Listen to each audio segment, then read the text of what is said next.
forces have conducted targeted airstrikes.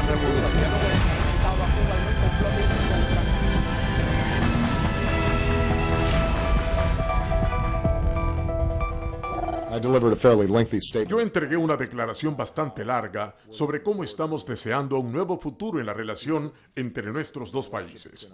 Pero vamos a continuar presionando sobre la democracia y los derechos humanos, que nosotros pensamos que estos puntos son importantes. Mis palabras de apertura tomaron unos 15 minutos, que por teléfono es un tiempo bastante largo. Al final del discurso, él dijo: «Señor presidente, todavía usted es un jovencito». Yo me disculpé por haberme demorado tanto, pero yo quería estar seguro que antes de empezar la conversación, mi posición estaba bien clara. Me dijo que no me preocupara, que yo todavía soy joven y todavía tengo una oportunidad de romper el récord de Fidel. Una vez, Fidel habló por teléfono 7 horas sin parar. Y después, él explicó su posición, que demoró mucho más de 15 minutos. Ahí entonces le dije: «Pues me imagino que eso ocurre en la familia». Bueno, ustedes acaban de escuchar las palabras del presidente Obama esta tarde en una conferencia de prensa donde explicó cómo fue el intercambio que tuvo entre el gobernante Raúl Castro y su persona el 17 de diciembre, que es cuando anuncian las medidas por parte de la Casa Blanca. Vio que estaba la situación pues bastante jocosa, donde le dice al líder cubano que parece que es un mal de familia hablar tanto. Le tengo más información sobre lo que dijo el presidente Obama en una conferencia de prensa que da el día de hoy, que es básicamente la última conferencia de prensa del año, donde toca diferentes puntos, entre ellos Cuba y Corea del Norte y el gran hackeo a la empresa Sony. Pero vamos entonces ahora a hablar con la distinguida congresista federal, la señora Ileana Ros-Lehtinen, que tenemos vía telefónica, ya que está yendo de una reunión a otra y no pudo pasar por el estudio. ¿Cómo estás, Ileana? Pues muchas gracias, María Elvira. Felices Pascuas a todos ustedes. Tienen un equipo fenomenal y gracias por aceptar mi llamada. Mira, María Elvira, yo creo que nosotros en el Congreso vamos a montar una fuerte oposición a este movimiento del presidente. Uno no sabe si tenemos los votos. Gracias a Dios, aquí en los Estados Unidos, no en Cuba, lamentablemente, tenemos una democracia, así que el que tenga los votos es el que gana. Pero el presidente ha tomado la legislatura en sus manos y él ha decidido que él es la rama ejecutiva y la rama legislativa. Claro. Está haciendo todos estos cambios sin consultar con el Congreso.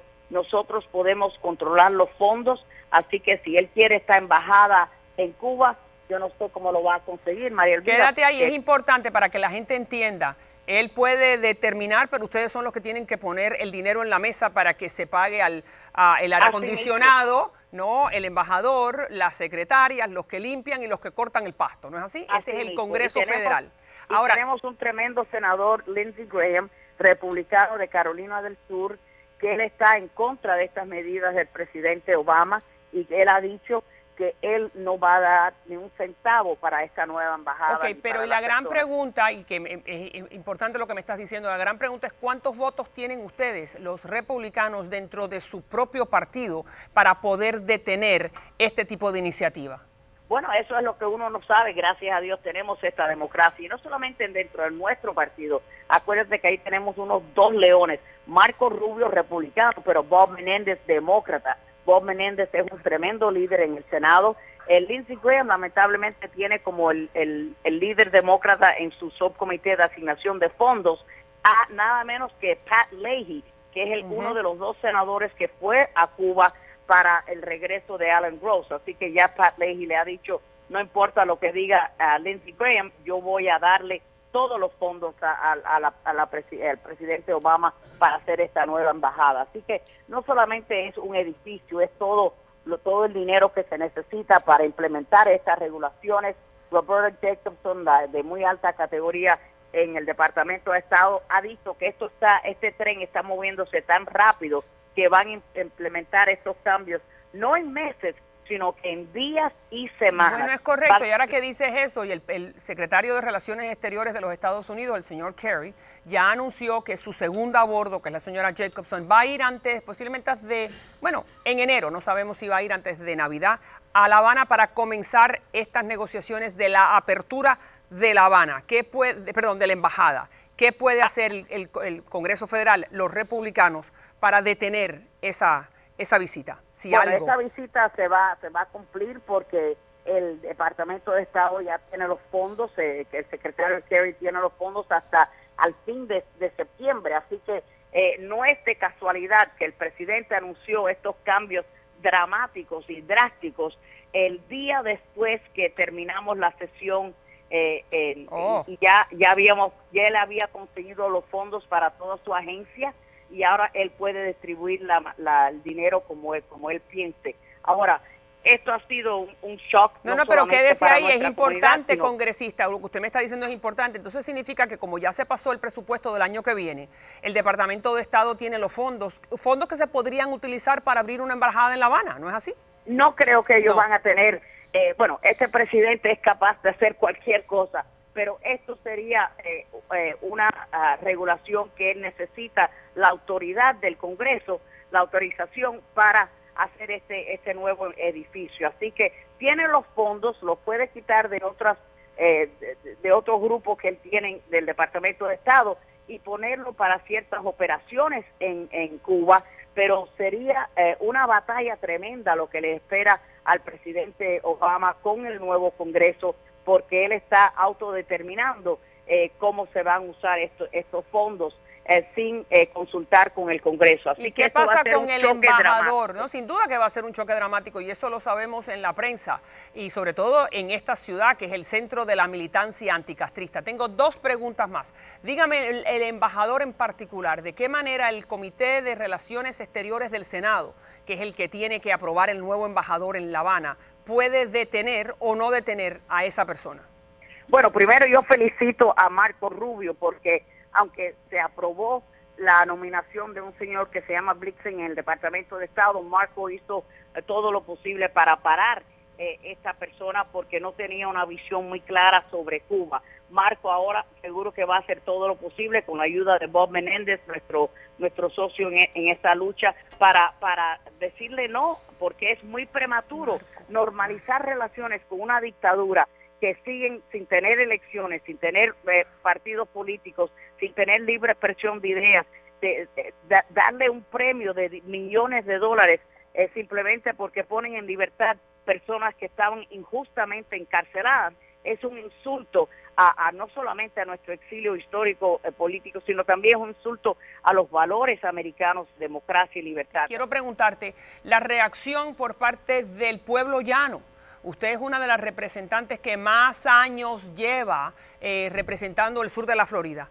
Algunos consideran que esto es una comunidad que está dividida, que supuestamente hay encuestas que demuestran que 50 está a favor del embargo, 50 está en contra. Dígame, antes de escuchar las palabras de Marco Rubio, dígame cuál es su opinión, qué es lo que le dice su electorado, que es al fin y al cabo el que tiene la última palabra.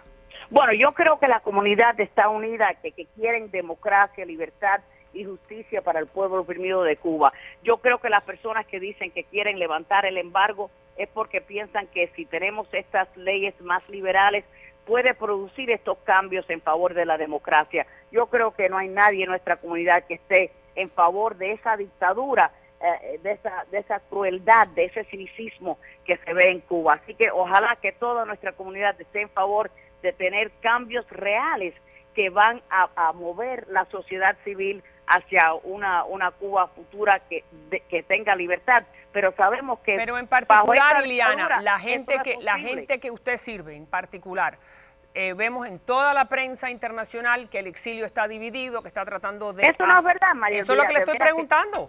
¿Qué dicen sus votantes? Eso no es verdad. Esos son sondeos que hacen en universidades y en think tanks, y depende mucho en la manera que uno hace la pregunta. La realidad es que los oficiales electos en el sur de la Florida, mi hermano legislativo Mario Díaz-Balart, antes de él Lincoln Díaz-Balart, Carlos Curbelo, Ileana Ros-Lehtinen, Marco Rubio, todos tenemos una filosofía bien dura contra el régimen y estamos en favor del pueblo oprimido de Cuba. Así que esos sondeos es bla, bla, bla. Lo que vemos son las elecciones y que las personas que tienen esta mano dura no es que para hacerlo para ganar votos, es porque tenemos una comunidad que entiende que el sufrimiento del pueblo cubano es culpa no de los Estados Unidos, es culpa de la tiranía opresiva en Cuba. Y eso es, estamos muy unidos con personas como Berta Soler, como Antúnez, la señora de Antúnez Iris, son tremendos luchadores, son los nuevos José Martí y Mariana Grajales de una Cuba futura que va a ser libre. Le agradezco muchísimo, congresista, siempre un gusto, y sabemos que cuando ustedes regresen a Washington, ¿qué va a ser qué día? Bueno, vamos a estar ahí los primeros días de enero, ya empieza el terremoto en el Congreso. Me encanta la revolución cubana dentro del Congreso. No revolución estilo cubano. No, la revolución, vamos a decir, norteamericana dentro del Congreso Federal cuando se trata del tema de Cuba. Felices Pascuas, María Elvira. A usted y muchísimas gracias por habernos dedicado este tiempo en el plena Navidad. Bueno, pero es que en plena Navidad surgió esta noticia que es, como usted dice, monumental, bíblica, faraónica. Gracias nuevamente por estar con nosotros. Vamos entonces a dar la bienvenida al señor Alejandro Armengol. Muchas gracias, Armengol. Lo había detenido ahí en el estudio esperando poder conversar con la congresista. ¿Cómo está? Muy bien, encantado de estar aquí. Editorial de Cuba Encuentro, sin duda una de las páginas digitales más importantes en el Internet cuando se refiere a temas cubanos. Vamos entonces, acaba de hablar el presidente Obama, vamos a mostrar otro de los fragmentos donde él dice básicamente que esto es el hecho de que Cuba pueda tomar acciones en contra de sus anuncios, es más de lo mismo porque ya le pasó al presidente Clinton. Escuchemos. Con respecto al sabotaje, mi análisis sobre las avionetas que fueron derribadas no está claro si fue obra del gobierno cubano para perjudicar las medidas de la administración Clinton. Fue un hecho trágico que terminó colapsando el diálogo que había comenzado a tener lugar. Eso no quiere decir que en los próximos 2 años nosotros no estemos previendo que ellos vayan a tomar ciertas acciones que terminen molestándonos profundamente. Entonces lo acabamos de escuchar al presidente Obama. Clinton, sabemos que cuando tuvo que firmar la ley Helms-Burton es porque acababan de derribar las avionetas del Manos al Rescate y que fue por parte de Cuba supuestamente un saboteo para que no hubiera una cercanía. Obama espera lo mismo que le pasó a Clinton. ¿Usted cómo lo ve? ¿Que Cuba va a tomar algún tipo de acción? En primer lugar, estamos ante una negociación que duró 1 año. O sea, 18 meses, ¿no? Desde junio del 2013. Exacto, o más. Que se hace pública. Que hay 2 gobernantes que lo declaran y que hay un aval por parte del Vaticano. O sea, estamos ante un hecho que no había existido con anterioridad. No estamos ante conversaciones secretas, no estamos ante tanteo. Estamos ante un hecho dado, un hecho que comienza. No estamos frente a un cambio de política de Estados Unidos hacia Cuba. Estamos frente a un cambio de estrategia de la política de Estados Unidos hacia Cuba. Eso es lo primero que creo que hay que tener claro. Pero explíquele con un poquito más sencillo la diferencia entonces entre la época de Clinton y la época de Obama. La diferencia entre la época de Clinton y la época de Obama es una fundamental. Ha cambiado el mundo y ha cambiado Cuba. ¿En qué sentido ha cambiado Cuba? En estos momentos quien está de mandatario en Cuba es otro gobernante, el hermano de Fidel Castro. En estos momentos Estados Unidos ha vuelto a ser la primera potencia económica mundial. No tiene rival. Se le ha ido por arriba de nuevo Europa y se le ha ido por arriba de nuevo a todo el mundo. Y eso hace que esté usando su política de sanciones económicas tanto a favor o en contra. Si a Rusia le está quitando, a Cuba le está ofreciendo, no le está dando, ofreciendo. Son 2 cosas diferentes. Y por eso pidió la bendición del Papa Francisco. Y por eso pidió la bendición del Papa Francisco. O sea, el respaldo es grande. O sea, no estamos perdiendo el tiempo. Supuestamente lo que quiere decir. No quiere decir tampoco que todo esté resuelto. Y tampoco hay la bola de cristal para saber qué va a pasar de aquí a 6 meses. Y tampoco se sabe cuál va a ser la respuesta contundente por parte del gobierno de Cuba. La respuesta del gobierno de Cuba vamos en la próxima, ahora me va a explicar. Y ahí está Ramón Saúl Sánchez, que también está con nosotros en una noticia de última hora, que aparentemente el día antes de la noticia, el día 16 en la mañana, una embarcación con 32 personas trató de salir de Cuba y una de las Griffins o de la Guardia Costera cubana lo embistió y supuestamente hay una persona perdida. Vamos entonces con Ramón Saúl a continuación cuando regresemos. No se vayan.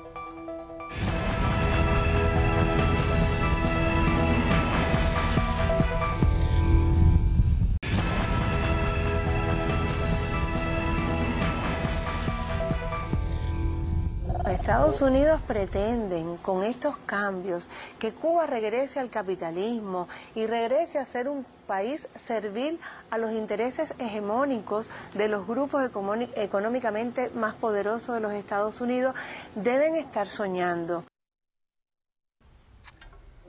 Bueno, me parece que es muy significativo las palabras de Mariela Castro. Vamos entonces ahora a discutirlas, pero le damos primero la bienvenida al señor Ramón Saúl Sánchez. ¿Cómo está, Ramón?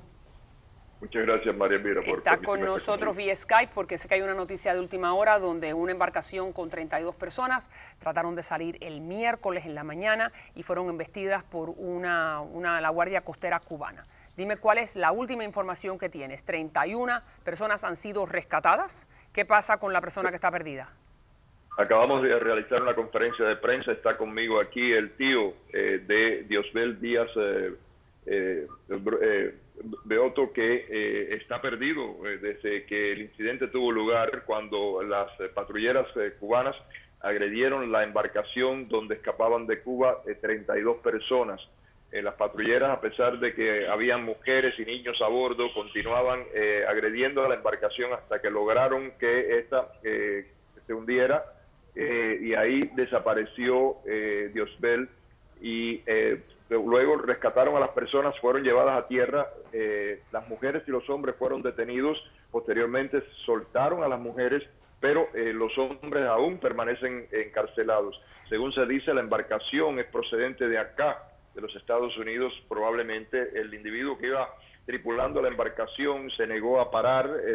Los pasajeros reclamaban que parara para que no hubiera un incidente, pero a pesar de que una muchacha, la esposa del que se perdió, le logró apagar la embarcación quitándole la llave, la torpedera castrista de todas maneras embistió el barco. Entonces, Hace un rato antes de que empezara la conferencia de prensa, me llamó el guardacosta de Estados Unidos, que había recibido también una llamada hacía horas antes, el día anterior, mejor dicho, de que le habían dicho que estaba a punto de zozobrar esta embarcación, pero cuando le dieron las coordenadas, el guardacosta de aquí se dio cuenta que estaba dentro de las aguas cubanas y llamó al guardacosta de Cuba, y así el guardacosta de Cuba identificó dónde estaba esta embarcación y la fue a buscar. Sin embargo, las personas que estaban a bordo de la embarcación dicen que estaban a 22 millas de las costas de Cuba, así que todavía hay muchas cosas por aclararse. Pero te agradezco muchísimo esta, y vamos a seguir muy de cerca esta noticia. El lunes próximo vamos a tratar de ver qué pasó durante el fin de semana, y te agradecemos mucho por haber estado con nosotros y habernos dicho el hecho de que este señor, que es de apellido Beoto, está desaparecido y que el familiar está en las costas de la Florida, y que también hay supuestamente un italiano que fue a buscar a su esposa, que también es parte de los sobrevivientes. Gracias, Ramón Saúl. Vamos entonces a volver.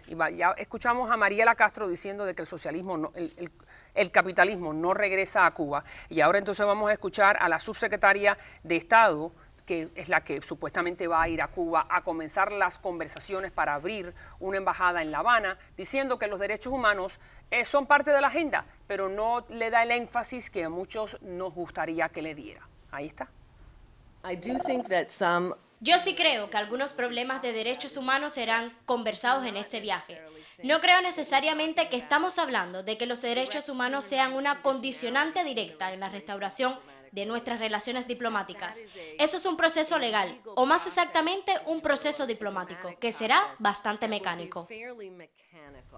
Entonces, dígame qué significa eso, que es un proceso mecánico, explíquemelo en palabras sencillas. Lo que significa lo dijo Bill Clinton aquí en Miami hace muy poco tiempo. El día que Cuba libere a Alan Gross, se inicia el camino para el fin del embargo. O sea, lo que vamos a asistir en el año que viene es a unas conversaciones que ya estaban programadas y que se han venido llevando... Adelantando. Exacto, pero esas conversaciones se han venido llevando paulatinamente, una vez en Cuba, una vez en Estados Unidos. Lo que simplemente se han estado reuniendo funcionarios muy menores y no han acordado nada. ¿Por qué? Porque hay un obstáculo para esos acuerdos. Pero ahora en Canadá se reunieron funcionarios mayores. Exacto, pero además diferentes conversaciones. O sea, las conversaciones de Canadá fueron para lograr un acuerdo de Cross. Estos son son conversaciones rutinarias que se vienen celebrando en las cuales Estados Unidos y Cuba tratan de buscar puntos comunes en determinados aspectos. Esos aspectos son migración, esos aspectos son lucha contra las drogas, esos aspectos son medio ambiente. Todas esas conversaciones hasta ahora no habían avanzado. ¿Por qué? Porque estaban en un nivel muy bajo. Simplemente ahora lo que han hecho así, subir el nivel de las conversaciones. Y entonces esa es la parte política. Vamos entonces ahora a la parte económica. Hay una serie de compañías que ya han revelado que han estado haciendo estudios de negocio en la isla de Cuba. Vamos a ponerla en pantalla para que usted entonces me diga, porque sabemos que todo es el cash. Ante todo, la compañía española Meliá, que ya tiene 27 hoteles en Cuba, sus acciones subieron el día del anuncio. Eso es lo primero. Segundo, Carnival Cruise Lines, vamos a ponerlo en pantalla. El país tiene ya cierta infraestructura para los cruceros, así que está muy pensando de que ese sería lo correcto. Está la Asociación de Productores de Arroz de Estados Unidos, que podrían llegar a importar las 400,000 toneladas de arroz que consumían antes de la revolución. También está General Motors, que dice que está muy animada por el anuncio de Obama. Está la cadena de hamburguesas Fat Burger, que comenzó a discutir franquicias con socios potenciales hace 4 años. Y están las grandes ligas, que siguen muy de cerca lo que está pasando entre Washington y La Habana. Entonces, solamente ahí para decir unos cuantos. ¿Qué le parece? Y te puedo añadir una más. Dígame. Hace unos cuantos años, creo que aproximadamente dijo 15 años, Sherwin Williams hizo un estudio sobre la posibilidad, la potencialidad de vender con derechos exclusivos toda la pintura que Cuba necesitaba. Que es Cuba mucha. necesita mucha pintura. O sea, desde hace tiempo los Estados Unidos han estado viendo la posibilidad de invertir en Cuba. Europa ha estado viendo la manera de posesionarse primero. Estamos en un momento, que decía anteriormente, en que el capitalismo norteamericano está boyante, está en alza. Bien. Hay dinero para invertir. Y estamos en un país donde las posibilidades, los recursos son fabulosos. Si Estados Unidos llegara el momento que no es y que no se sabe si será el próximo año, pero si llegara el momento que las compañías hoteleras invirtieran en Cuba, que las compañías... Pero ahí está también, está el Marriott, pero bueno, pero vamos puntualmente. El hecho de que ya haya esta cercanía entre ambos países hace entonces que el Marriott y Carnival y American Airlines y los arroceros puedan ir y sentarse. Y esos señores no lo permiten. No. El embargo no lo permite. Lo que están haciendo son estudios tentativos. Son dos cosas distintas. Pero entonces es muy interesante. interesante. En estos momentos no hay Okay, ojo. Pero es interesante lo que usted me dice. Entonces, independientemente de que Cuba quiera que American y que Carnival Cruise Lines vayan y ofrezcan sus servicios en la isla, eso no significa que el embargo codificado por el Congreso se lo permita. El embargo es correcto. mantiene Así en que pie. el negocio no se va a poder hacer. El embargo se mantiene en pie, incluso en puntos claves como es la extraterritorialidad.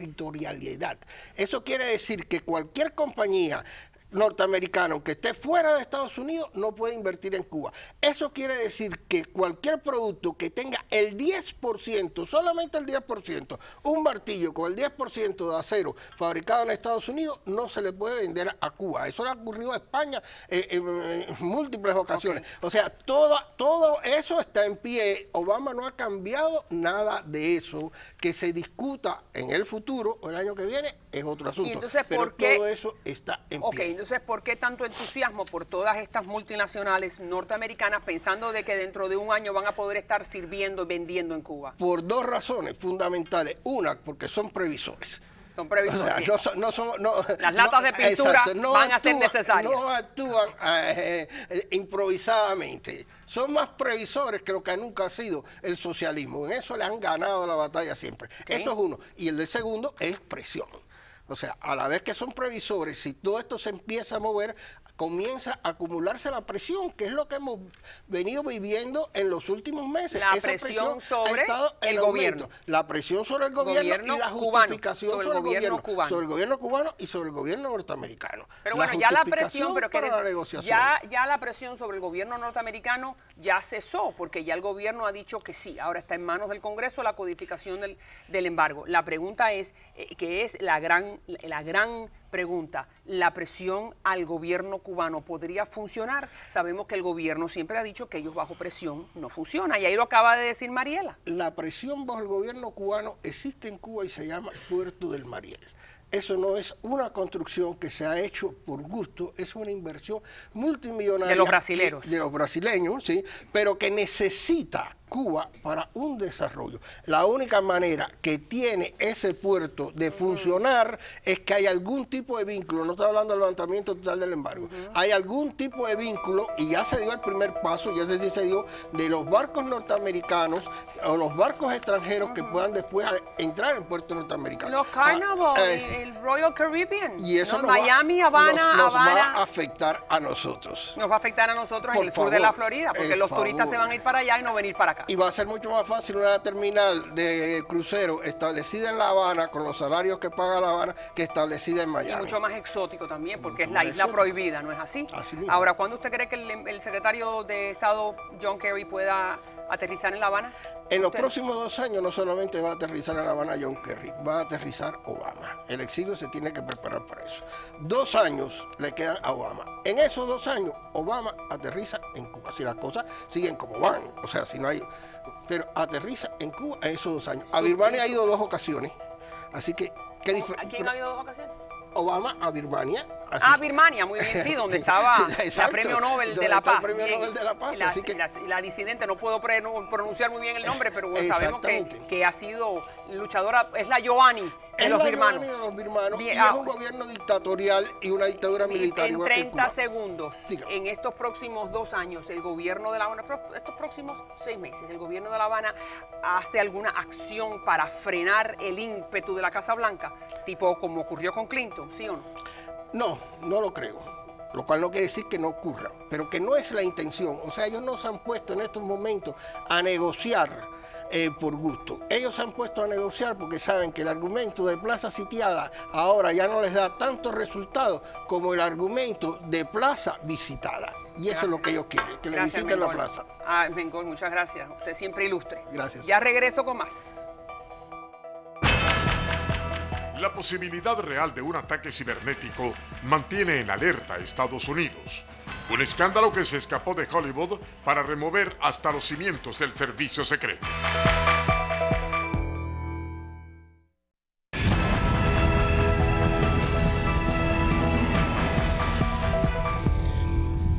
Valoramos el gesto de un cese al fuego unilateral e indefinido, pero no podemos aceptar esas condiciones como la de una verificación internacional.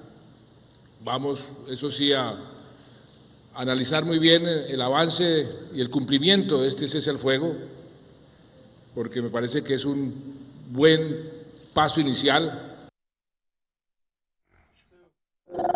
Es un buen paso inicial. ¿Y eso qué significa? Que el presidente Santos no está aceptando esta hoja de laurel que le acaba de ofrecer la guerrilla, que es suspender las acciones bélicas. Manolo González Moscote, gracias Moscote, periodista y conductor radial y fue corresponsal de CNN en Moscú, gracias. Y Orlando Viera Blanco, abogado, politólogo, columnista del Universal, gracias. Venezolano y colombiano. Empezamos con usted. ¿Por qué Santos se siente fuerte y le dice no?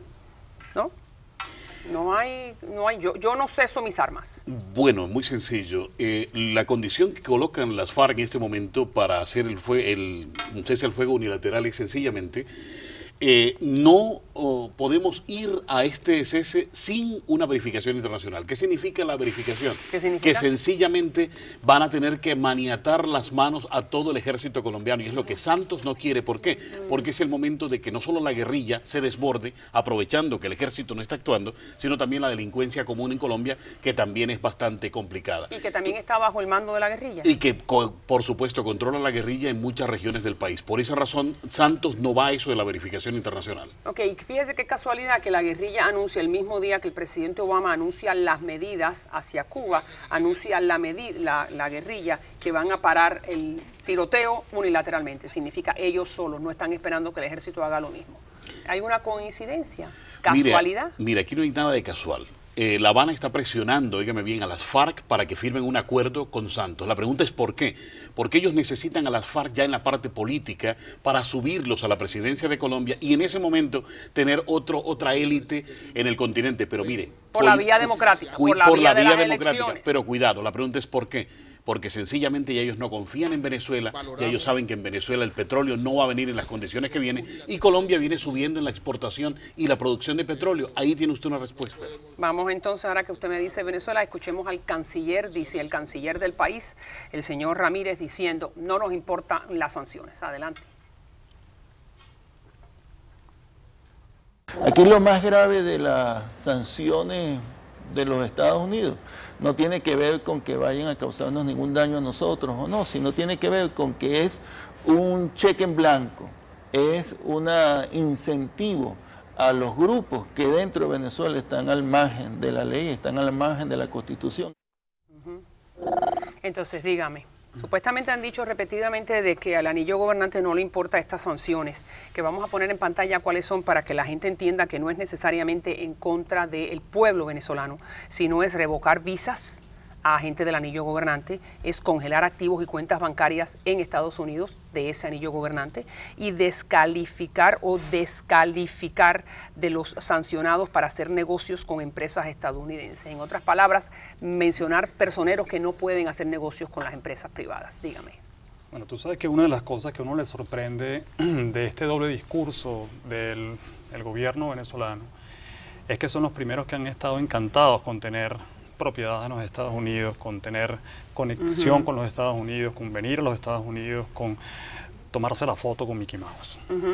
Y de pronto surgen estas sanciones y dicen, esto a mí no me importa. Yo creo que hay muchas cosas graves que le están pasando al gobierno de Maduro que deben importarle. Ciertamente estas sanciones no en nada contribuyen a estrechar una relación que sigue siendo una relación comercial importante con Estados Unidos. Y ahora ves lo que acaba de suceder hace unas horas con el acuerdo entre Cuba y La Habana. Y fíjense lo que dice la organización más importante en las Américas de Derechos Humanos, Human Rights Watch. Ahí está su representante.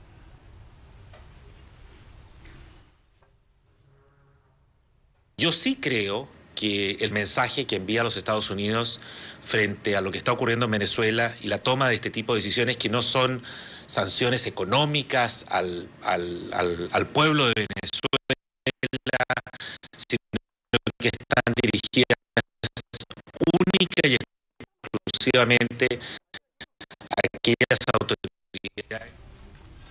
Vamos entonces, ahí estaba el señor Vivanco, vamos entonces a escuchar lo que dice el presidente Maduro, pero a través de su cuenta de tweet, donde nuevamente dice, tu cuenta de Twitter, no de Twitter, o un tweet que puso el presidente Maduro, el presidente Obama, dice Maduro, ha dado un paso en falso en contra de nuestra patria al firmar las sanciones a pesar del rechazo nacional y continental. No creo que haya tanto rechazo a nivel internacional porque ahí está Vivanco de Human Rights Watch. Entonces, ¿qué piensa puede hacer ahora Maduro, el presidente, el gobierno venezolano en contra de esta medida? Bueno, vamos a hacer el análisis a dos manos y en dos partes. Primero, en cuanto a las sanciones, yo creo honestamente que las sanciones sí deben apuntar hacia el tema de los derechos humanos. Tú sancionas particularmente a unos actores en Venezuela por narcotráfico o por blanqueo de dinero, muy bien, pero esto me luce más que son sanciones administrativas para determinados personeros. Bien, es correcto. Pero en otro sentido, creo que los Estados Unidos deben ver con mayor seriedad y con mayor profundidad el tema de los derechos humanos, que es lo que ciertamente afecta a la población y a una disidencia que hoy está perseguida, torturada, muy bien, encarcelada, pero ahí etcétera. No han llegado todavía. Lo que han llegado es a quitarle la visa y a cogerle las cuentas a un cierto grupo muy pequeño, muy escogido. Sí, que sea un buen inicio de un proceso de investigación. En otro sentido, en cuanto a que Obama dio un paso en falso, yo creo que quien está dando pasos en falso recurrentemente es Maduro, y quien debe tratar ahora de algún modo seguir el camino nuevamente de Fidel, que es el que ha seguido desde el principio, es él, para de alguna manera comprender. Que entonces ahora va a radicalizar aún más. Totalmente creo que lo va a hacer. Creo que por lo que estoy viendo en su discurso lo va a hacer, y creo que eso no le va a significar su supervivencia política. Sí, pero hay que tener en cuenta un factor muy importante. Esto que ha pasado, el acercamiento entre Cuba y Estados Unidos, debilita también el discurso anti-yanqui, anti lo que usted quiera, del chavismo, porque esa es la base, de eso se alimentan, y eso se esfuma. Mire los memes que están saliendo hoy, donde dice la gente en las redes sociales están burlándose de Maduro diciendo, ¿y cómo es él? ¿En qué lugar te enamoraste de él? O sea, dándole cuenta de que sencillamente es un nuevo amor entre Castro y Obama, y ellos, ¿dónde quedaron los venezolanos? ¿Dónde queda? Y esa es la gran pregunta. ¿Se va a ver en el año próximo. Muchas gracias a ambos, se me acabó el tiempo, pero seguimos siempre tocando el tema de Venezuela todos los días. Gusto en tenerlos. Ya regreso con más.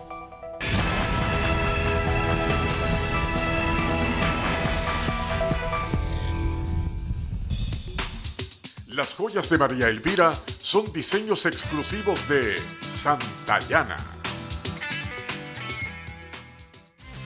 El transporte de nuestros invitados es cortesía de A Luxury Limo.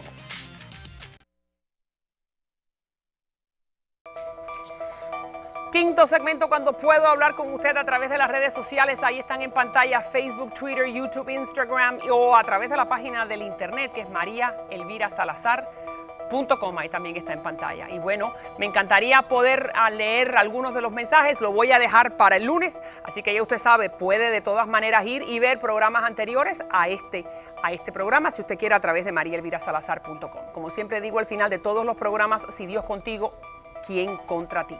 Nadie. Gracias al señor Bobby, que es el mejor peluquero que hay en el sur de la Florida, a Dani, a Víctor por la cara y a la señora Gabriela Arango por estos trajes tan bonitos. Gabriela, la mejor diseñadora en el sur de la Florida. Y gracias a usted por la sintonía noche tras noche y espero que tengan un muy buen fin de semana. Nos vemos entonces aquí el lunes a las 8 que comienza una serie especial de Navidad. Los veo entonces, los espero. Buenas noches.